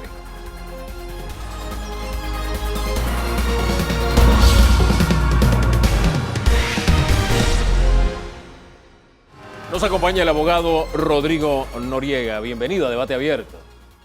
Don Rodrigo. Muchas gracias, Hugo. Muchas gracias, Danilo. Feliz domingo. Primera vez presencial, lo Gracias, habíamos tenido igualmente. en Zoom. Sí, muchas gracias. Bueno, esto es un cambio totalmente. Totalmente. Don Rodrigo, en el segmento anterior hablábamos de la gira del presidente a los Estados Unidos y lo que nos dejaba. Quiero comenzar con ese tema con usted. ¿Qué nos deja esta gira del presidente a Estados Unidos? Yo creo que la gira tenemos que entenderla como un gesto positivo. Vamos a ser positivos por un momento. Panamá salió, hizo una visita bastante exitosa a Texas, atrajo los ojos, atrajo la prensa económica. El presidente consigue algunas inversiones, que posteriormente podemos hablar del tema del gasoducto, y efectivamente no fue al juego de fútbol. Entonces, creo que cumplió. ¿Eso le quitaba el sueño a usted, que fuera el juego de fútbol? No, a mí no, pero a la opinión pública sí. Todo el mundo decía que la gira estaba, disimulaba la visita del presidente al juego de fútbol, y obviamente se demostró que no era cierto.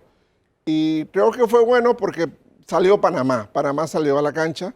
Hay que salir a buscar estas inversiones, hay que salir a buscar estos contactos, y creo que el presidente es el mejor vendedor que tiene el país. ¿Hay algún tema que le preocupe de toda la agenda que tuvo el presidente? Sí, yo creo que el tema del gasoducto y la empresa Energy Transfer es una empresa sumamente cuestionada en Estados Unidos, tanto por temas ambientales como por temas de integridad. Y el hecho de atraer una industria como un gasoducto, justo en el momento en que el planeta, los países más desarrollados del mundo se abocan a una transición energética, de abandonar los hidrocarburos y transitar hacia la energía solar, hacia la energía eólica, etcétera, es como un gran retroceso. Es como si empezáramos, entonces vamos a hacer un hub de carbón. Vamos a empezar a vender carbón, leña, lo que encontremos por ahí. Eso es un retroceso. Obviamente hay buenos números que pueden justificar esa transacción, pero creo que el país tiene que mirar hacia el futuro y no hacia industrias que están ya en proceso de fallecer. Don Danilo. Sí. La presencia del presidente en Texas tiene que ver con la necesidad urgente que Panamá tiene de atraer inversiones. Panamá no es un país industrializado y tiene que ver por dónde obtiene esto. A mí lo que me llama la atención es la apuesta no solamente a una industria que está ahorita mismo en sus últimas, sino el hecho de que, ¿qué pasa con las industrias que son florecientes? Panamá puede aspirar a buscar en Texas industrias que sean tecnológicas. Texas está siendo un polo de atracción para la tecnología. El presidente puede volver a Texas vendiendo otras cosas o a cualquier parte de Estados Unidos. O Panamá está condenado al beneficio de ser un país transitista y por lo tanto su infraestructura es para pasar algo del Atlántico o al Pacífico. Danilo, excelente pregunta. Primero que todo, Texas se está convirtiendo en el polo de la energía alternativa y la alta tecnología en Estados Unidos. Se está llevando la industria de California. Silicon Valley está perdiendo empleos hacia precisamente el área de Austin. Y pensé que el presidente iba a relevar la posición de Panamá, no solo en el tema logístico, como bien mencionaste, sino también en el tema tecnológico. Panamá, precisamente por esa ventaja logística, puede ser un hub de alta tecnología, un hub de desarrollo de software, etcétera, etcétera. Y realmente no sentí que el gobierno estuviera claro en ese punto. En Panamá hay una gran empresa tejana, que es Dell, que está en Panamá Pacífico, genera muchos empleos, y creo que a partir de allí se puede generar una plataforma de interés para establecerse en Panamá. El tema de la tecnología, ese es el mercado del presente y del futuro. Entonces, tenemos que apostar a eso. Creo que Panamá tenía una historia que contar en ese tema. Los 9 cables de fibra óptica que cruzan el país son cosas que podemos potenciar, y creo que en ese sentido el gobierno fue a perseguir las bicicletas de la infancia y no los autos voladores del futuro. En esa línea, entonces, no le sacamos todo el jugo que podíamos a la gira. Que usted le puso un visto bueno a la gira, pero no le sacamos todo el jugo, entonces. Yo creo que la gira fueron los pasitos del niño. Panamá salió a vender y salió a vender bien. Y creo que podemos darle un seguimiento a este tipo de giras. Hay economías a las que tenemos que visitar. No todo puede ser minería, gas natural y canal. Tiene que haber otras cosas, otro tipo de inversiones que el país atraiga. Y creo que precisamente eso requiere que el gobierno se sincere. ¿Estamos apostando a las industrias del pasado o vamos a apostar a las industrias del futuro? Ya que usted habla de minería, también debatimos este tema allá, pero me gustaría conocer su opinión. Se anuncia equipo negociador por parte de Panamá con la minera Panamá. ¿Cómo ve usted este inicio o reinicio? La minería es el karma del PRD en este país. El Código Minero se hizo en los años 60 con la Alianza para el Progreso, cuando la carretera panamericana no llegaba a Santiago, cuando éramos apenas 1 millón de habitantes. 70% del territorio panameño era bosque. Entonces, en esa época se hace un código minero bastante visionario para la época, porque el código minero iba subiendo las regalías a medida que la mina, la operación minera, fuera más negativa para el ambiente. Llegaban a tener una regalía de 16% y no exoneraban ni el impuesto sobre la renta, ni los impuestos de importación, ni el impuesto de utilidades. En el año 88, el PRD, el gobierno militar, está esquinado, sanciones de Estados Unidos, protestas en la calle, y aprueban una serie de reformas, entre ellas a las concesiones administrativas que pega con Panamá Ports y a la minería. Le reducen las regalías a 2%, le quitan todos los impuestos, pensando los militares que así iban a traer un montón de capital a Panamá para que los mantuviera en el poder.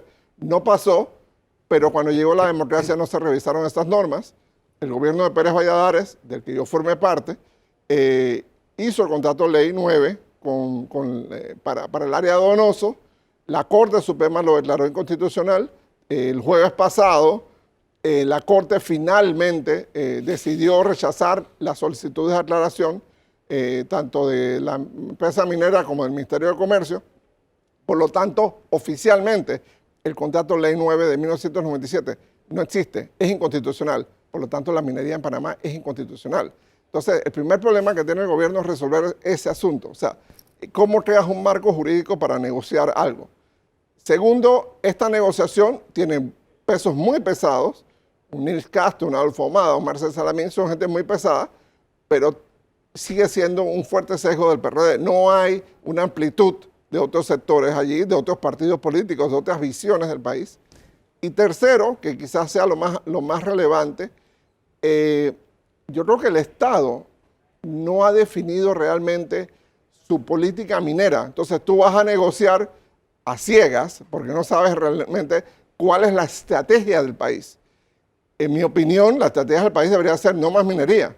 La minería es una actividad sumamente nociva y conflictiva para este país, y este país tiene mucho más potencial en otras actividades.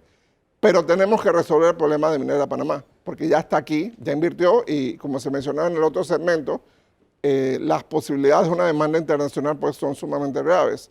Entonces, hay que resolver ese problema me parece un buen primer paso, una comisión de alto nivel, pero tenía que tener otra gente además, solo de los pesos pesados del PRD. A esta fruta sí le podemos sacar el jugo, porque por lo que me dice está muy limitado el espacio para negociar en temas de regalías y demás. No, en este tema, recordemos una cosa, ellos ya no tienen contrato. Ajá. Entonces, literalmente el cielo es el límite. Pero yo espero que el gobierno no lo convierta esto en un tema de dólares y centavos, que tiene que haber dólares y centavos, y muchos dólares Tiene que haber. y muchos centavos en esto, pero también se tome en cuenta el tema laboral, el tema ambiental, el tema comunitario y temas como el agua. Recordemos que esta mina está en una esquina de una cuenca que iba a ser nutridora del futuro del Canal de Panamá. Entonces no sabemos a largo plazo qué va a hacer el Canal de Panamá para buscar agua. Entonces tenemos que tener mucho cuidado con el uso del agua en este país. Tenemos que tener mucho cuidado con los temas ambientales en este país. Y eso es importante, que esta negociación no se vuelva una discusión de dólares y centavos. ¿Quién da más? En Chile, ahora mismo hay en el Congreso chileno una ley que no la respalda el presidente Piñera está en contra, pero una ley que quiere que cuando los precios del cobre aumenten las regalías, incluso la queja es que pueden llegar hasta 82% para el último tramo. Y estamos hablando de cobre a $4 la libra. Hay expectativas de que en esta década el cobre llegue a 5 o 6 dólares la libra.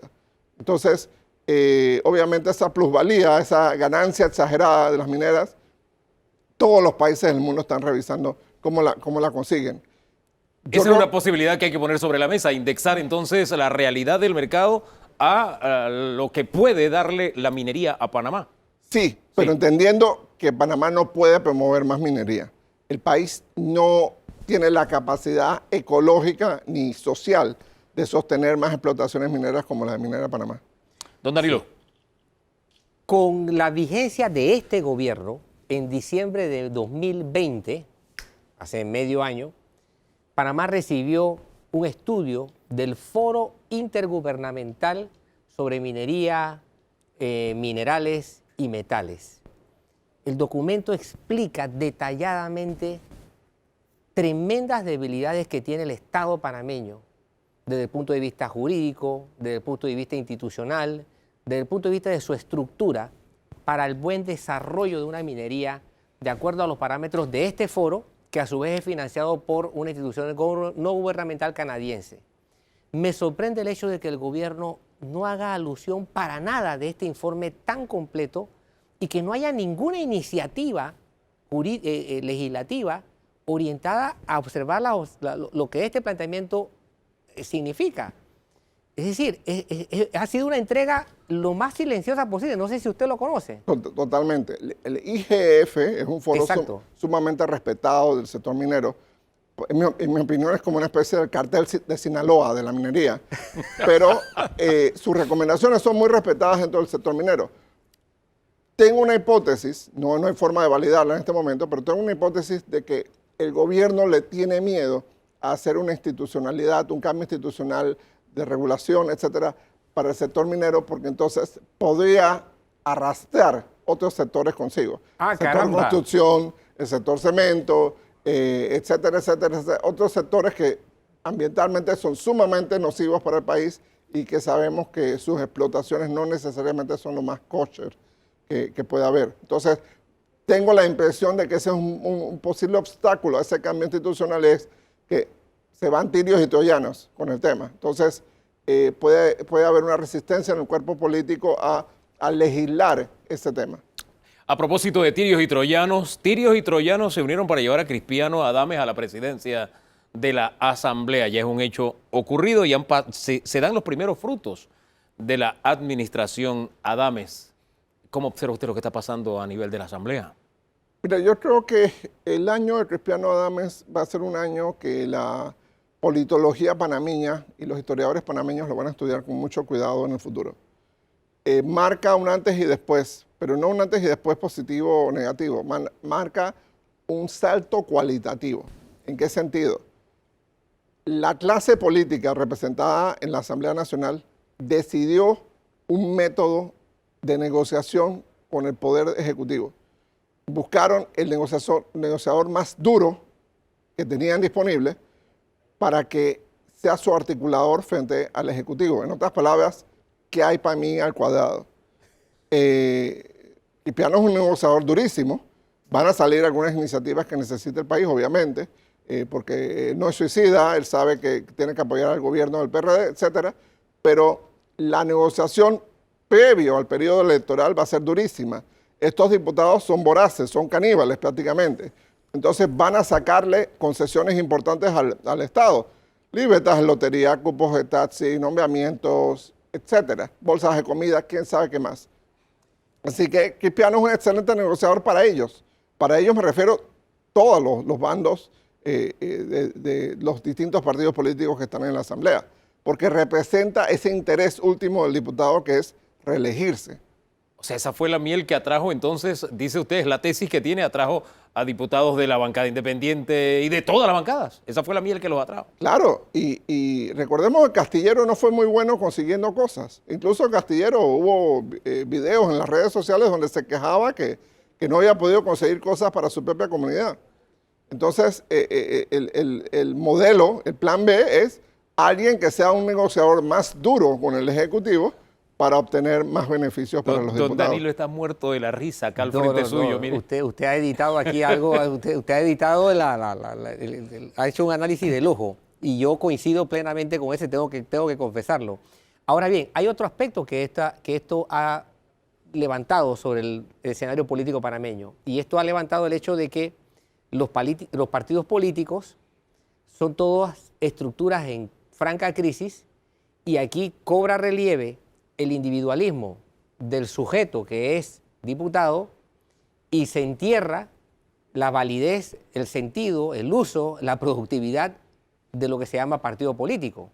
Porque todos los partidos políticos han demostrado que ahorita mismo pues, sufren de COVID y que ahora el personalismo político es lo que va a definir las cosas de conformidad a lo que usted ha planteado, que son los intereses de estos individuos como personas que quieren reelegirse. ¿Cómo ve usted entonces la salud de la política panameña con el estado que expresan los partidos? Yo creo que los partidos políticos no solo tienen COVID, están en la unidad de cuidados intensivos. ¿Por qué? Porque todos los partidos políticos vitales en este momento, tanto de gobierno como de oposición, están dominados por los diputados. Y este no es un fenómeno nuevo, este es un fenómeno de la última década. Si tú miras los comités ejecutivos nacionales del PRD, del CD, del Molirena, etcétera, etcétera, vas a ver un predominio de los diputados. Un diputado, por razones obvias, no puede hacer vida partidista todo lo que quisiera o todo lo que el partido necesita. No puede formar cuadros, no puede impartir doctrina, no puede reflexionar sobre mil cosas. Un diputado resuelve las cosas de vía clientelar. Entonces, eso es lo que está pasando en los partidos políticos. El diputado panameño, después de la invasión de 1989, el diputado panameño es el protagonista de la política panameña. Cambian los presidentes, ojo, cambian de partido a partido, etcétera, cambian los paradigmas políticos, pero el diputado sigue siendo el máximo articulador del poder en Panamá. ¿Por qué? Porque el diputado es el que mateaquea, es el que tiene que ir a buscar los votos a la calle, es el que tiene que convencer a su bancada, etcétera, etcétera. Entonces, el diputado es el que consigue los resultados que hacen viable a la política y a los gobiernos en Panamá. Y por lo tanto, tiene demasiado poder. Si no acabamos con la reelección de los diputados y si no acabamos con el pésimo circuito electoral, vamos a seguir repitiendo esto y se va a poner cada vez más caro en cada elección. Bueno, lo que usted acaba de decir es un grito, sí, es un grito a la constituyente, porque no de otra forma. Bueno, ese tema de la constituyente lo vamos a abordar en el siguiente segmento. Nos visitará Alma Montenegro de Fletcher, así que pendientes. Nosotros con usted cerramos, don Rodrigo. Gracias por este viaje argumental, por todos estos temas. Gracias. Gracias. Feliz domingo. Regresamos en segundos con más aquí en Debate Abierto.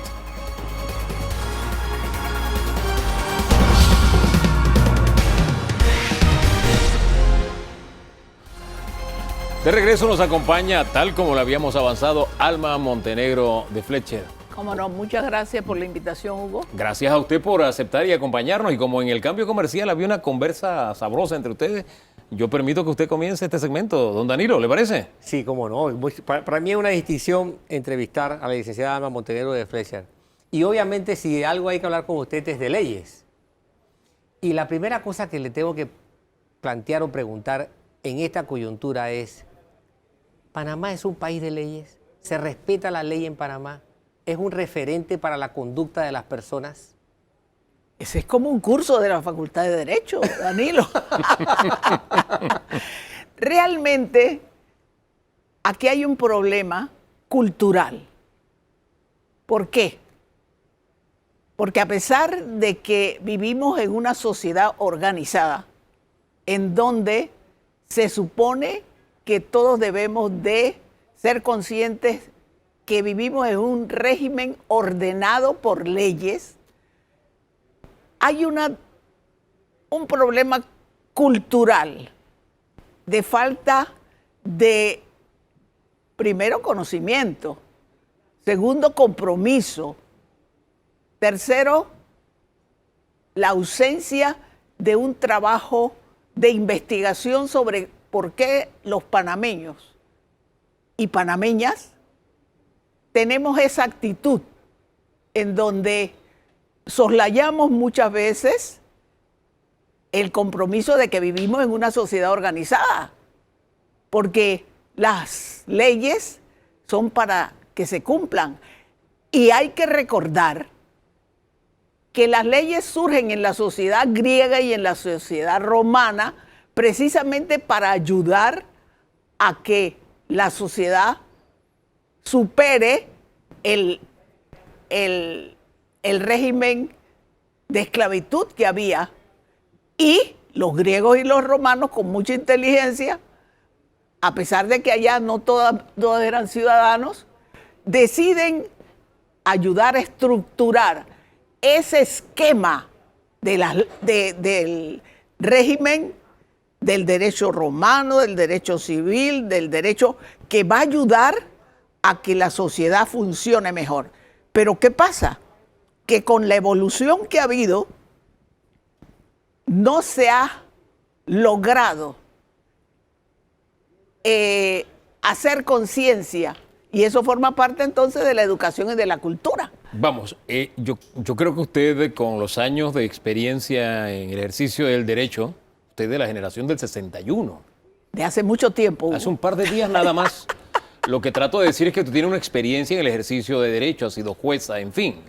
Usted estuvo al frente de la Procuraduría, de la Administración. Usted, por su experiencia, debe tener alguna tesis de por qué, en vez de la evolución, hemos tenido una involución respecto al tema de las leyes. Porque no ha habido continuidad, Hugo. Ese es el tema. O sea, en la historia de este país, ¿no verdad? La sociedad ha tenido diferentes etapas en donde ha tenido que enfrentar cambios. Y no ha habido realmente compromiso de las autoridades para ayudar a que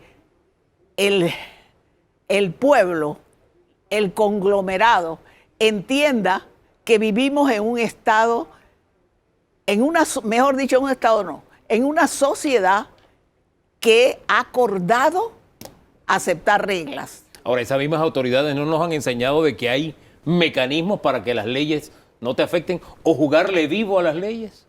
Bueno, es que eso forma parte de la enseñanza que bien encauzada va a permitir que el ser humano en general, el ser humano entienda que tiene que nutrirse de esos principios en donde va a aceptar que vive en un régimen en donde hay reglas que cumplir. Pero ¿qué pasa? Imagínense ustedes que esto debía formar parte del programa en las escuelas, ¿no verdad?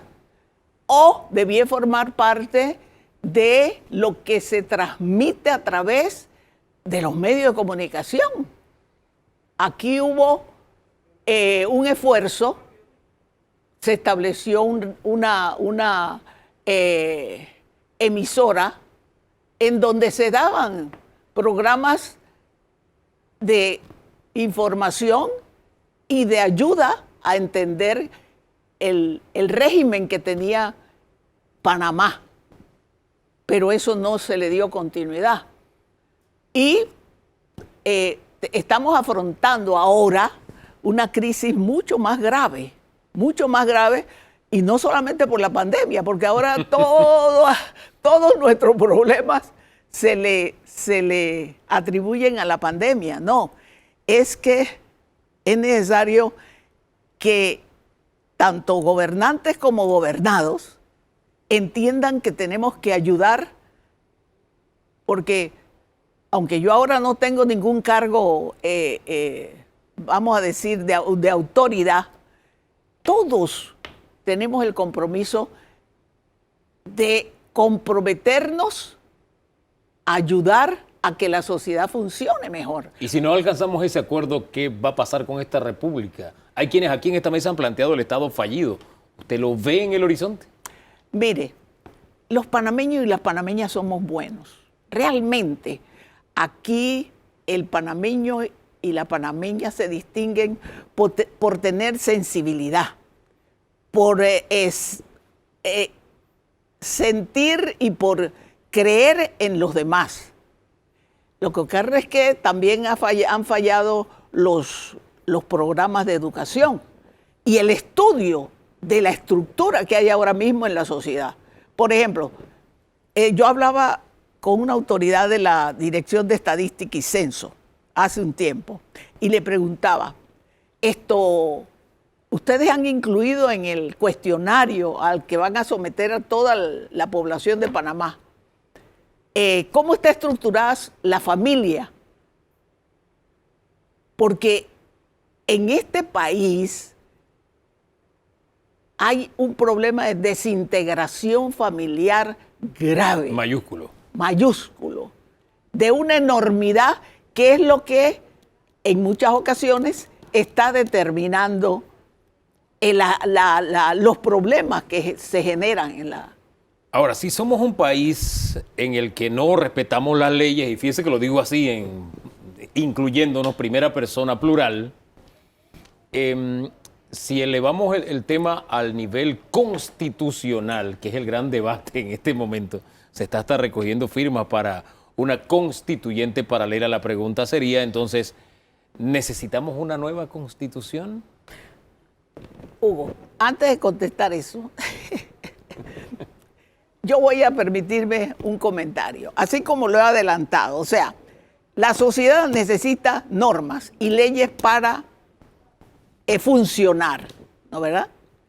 Y eso viene con toda la historia. Sí. Claro, si revisamos la historia, resulta que los griegos y los romanos eran muy poquitos los que tenían todas las garantías de la ley. No todos eran ciudadanos. No todos eran ciudadanos. Cierto. Pero eso es una realidad en donde el ser humano, con esta trayectoria que ha habido, porque la sociedad ha evolucionado. Entonces, es necesario que se entienda. Y en el caso de Panamá, en donde este país, cuando se separa de Colombia con ayuda de los norteamericanos, muy pocas veces se habla de eso. ¿Cuánta gente era? Había, y yo no sé si ustedes lo recuerdan, aproximadamente la población de Panamá, después de la Guerra de los 1000 días, quedaron alrededor de un poco más de 200,000, principalmente mujeres. Y a raíz de la separación de Panamá y el inicio no, de la continuidad, la continuación de los trabajos del canal, aquí hay una migración. ¿Ustedes recuerdan de cuánto aproximadamente? Más de 50,000 manos de obra para el canal. Y esos vienen a integrarse. Entonces, este país es un país en donde es multicultural. Y esa es una realidad que muchas veces no se habla en la educación, que en los programas de educación no se hace un análisis. Pero estamos más preocupados por los otros los otros, vamos a decir, las otras necesidades que tiene la gente, pero que mientras nosotros no nos estudiemos por qué somos como somos, eso nos va a constituir en un, vamos a decir, nos va a ser más difícil. Y en el caso de las leyes, que usted mencionó, lo de la constituyente, las leyes es el aparataje, que ese instinto del ser humano, el ser humano tiene un instinto desde que surge por razones de la naturaleza, porque ese es el otro tema, que nosotros no estamos aquí antes de la naturaleza. La naturaleza estaba aquí en el globo terráqueo, en la Tierra antes que nosotros. Así es. Y eso nos obliga entonces a saber que si no estudiamos, si no ayudamos a saber qué es lo que somos y para dónde queremos ir, va a haber más dificultades. En medio de esas dificultades le reitero la pregunta. ¿Necesitamos una nueva constitución? Muy bien. En verdad, todas las sociedades necesitan normas. Ya eso lo hemos reconocido. Sí. Y no hay ni constituciones, ni leyes, ni normas perfectas. Así es.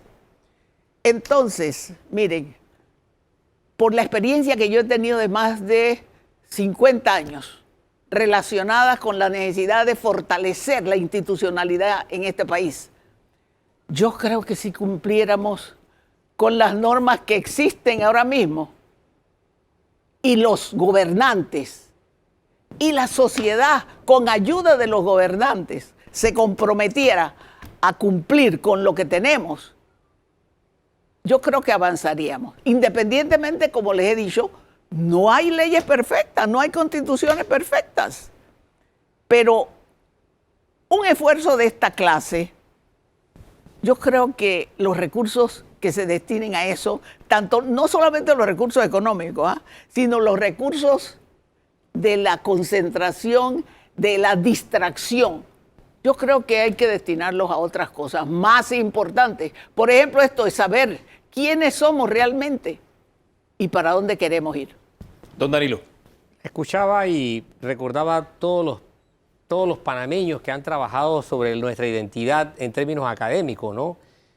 Hernán Porras, Domínguez Caballero, Néstor Porcel, hasta Juan Materno Vázquez escribió un libro sobre la panameñidad, los panameños.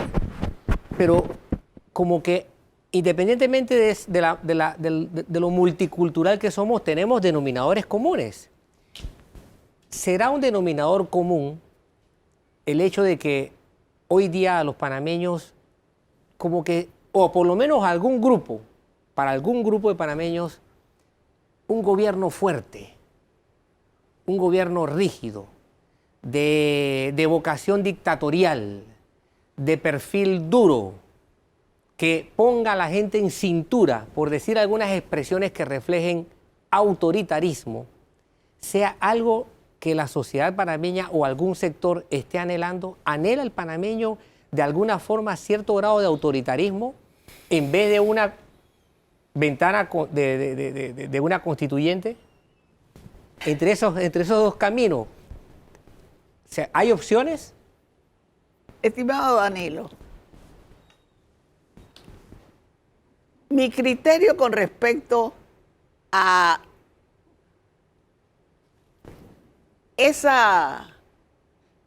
la idiosincrasia del panameño sobre el sistema geopolítico al que aspiraría. Yo creo que en la medida en que se den las deficiencias que hay para mejorar la educación, imagínense ustedes que desde hace cuánto tiempo se eliminó la materia de cívica. Bueno, se han eliminado de urbanidad. Relaciones de Panamá con los Estados Unidos, que es básico en nuestra identidad también. Hugo, de nuestra religión y moral. Por ejemplo, ¿cierto? Mientras no se haga ese examen, yo creo que, bueno, en la geopolítica ya eso es palabras mayores, porque no va a depender de lo que quiere un país. Bueno, y estamos viendo lo que está ocurriendo en toda Latinoamérica, ¿no verdad? Que se está propiciando, dado las deficiencias y los problemas de las sociedades, se está propiciando crear una situación en donde habrá más conflictos. Nosotros somos inmunes a fenómenos como esos, que bueno, han vivido diferentes países. El más reciente es Cuba, que se levantó en alguna medida. Yo creo que ningún país está exento lo estamos viendo en Colombia. Aquí al ladito. Aquí al ladito. Pasó en Costa Rica. Pasó en Costa Rica. Pero esto está dentro de todo el contexto, vuelvo a mencionar, de la geopolítica, de los grandes intereses, de las grandes potencias. Y ahora con el imperio de la tecnología y de la, ¿cómo le llaman? Eso tiene su nombre en la... De lo digital. Sí, exacto. ¿No? Ese mundo digital en donde está gobernando. Y miren que digo yo que no está intentando, está gobernando la formación intelectual, la formación moral de la gente. ¿Hay algo que nos dé esperanza a los panameños en este momento? Yo creo que sí. A ver. Los panameños y las panameñas somos gente buena. Además, queremos este país. Y yo ahora recuerdo, a propósito de eso, una frase de José Martí. Dice que el que no quiera a su patria no quiere a su madre. Y yo creo que los panameños sí queremos a Panamá. Yo creo lo mismo y cerremos con esa reflexión. Y a propósito de buscar esa identidad de panameños, los genes hablan. El 80% de nuestros genes dice que somos mestizos, aunque algunos se consideran muy blanquitos, mestizos. El 60% del ADN de los genes de Azuero es de negro. El 50% de los genes de los chiricanos es indígena. Esa es nuestra patria multicultural que a veces no queremos aceptar y estamos atomizados y divididos. Somos un solo país y tenemos que amarlo. Es un mandamiento. Gracias por haber estado aquí con nosotros esta mañana. Esperamos haber aportado algo. Claro que sí, creo que estas reflexiones son válidas, son importantes. Don Danilo. Sí, contribuyen a algo que necesita toda sociedad para poder funcionar.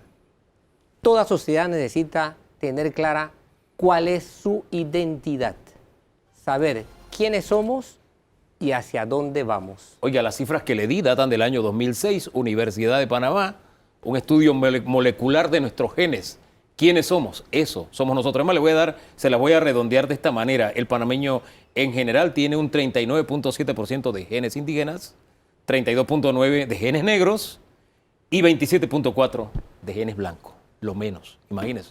Pero en fin, nos vamos, gracias. ¿Cómo no? Gracias a ustedes por la sintonía. El próximo lunes estamos juntos, no, el próximo domingo, digo, el próximo lunes. Estamos juntos otra vez. Sigue... Algo hablar de orientales también. Sí, claro que sí. ¿Cómo no? ¿Cómo no? Sigue cara a cara, es el turno de Dorcas de la Rosa Guevara. Feliz domingo.